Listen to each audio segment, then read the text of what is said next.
Bonjour! Nous allons voir comment réaliser ensemble un Tabfolio à travers une série de vidéos reprenant en détail chaque fonction du service. Nous partirons donc de la version gratuite qui a quelques contraintes évidemment. J'ai jusqu'à 3 galeries, donc on va aller voir l'exemple d'un utilisateur. Première galerie, une deuxième galerie, et ainsi de suite. Une galerie est constituée d'un certain nombre de visuels, ou ce qu'on appelle des planches. Une planche peut être constituée d'une seule image, comme ici, mais aussi de plusieurs images, comme ici, où on a 4 images éditables. Pour mieux comprendre, on va aller voir le dossier de presse, on va aller passer en mode édition d'images. Et là, on se rend compte qu'on a 4 images éditables, sans parler du fond. Donc, avant de continuer, de démarrer, de faire le tour, quelques conseils concernant un site de type portfolio. Il doit contenir mes meilleures images uniquement, c'est pas un catalogue de mes photos. Il doit séduire mon public pour vendre mon savoir-faire. Et pour finir, je dois aussi me présenter, car les gens doivent savoir qui je suis.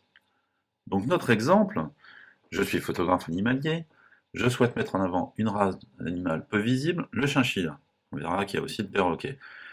Voilà le résultat final, donc j'ai un accueil interactif avec une actualité, donc une page de texte, aussi un accès direct à ma dernière photo dans ma galerie par exemple, un onglet à propos, avec déjà un niveau d'information sous forme d'image et de texte, et puis un renvoi vers cette fameuse page de présentation, d'information, un menu vers mes deux galeries, donc je vais retourner vers ma galerie, et un onglet contact, qui contient un formulaire pour éviter le spam, et un lien vers ma présence sur tous les réseaux sociaux.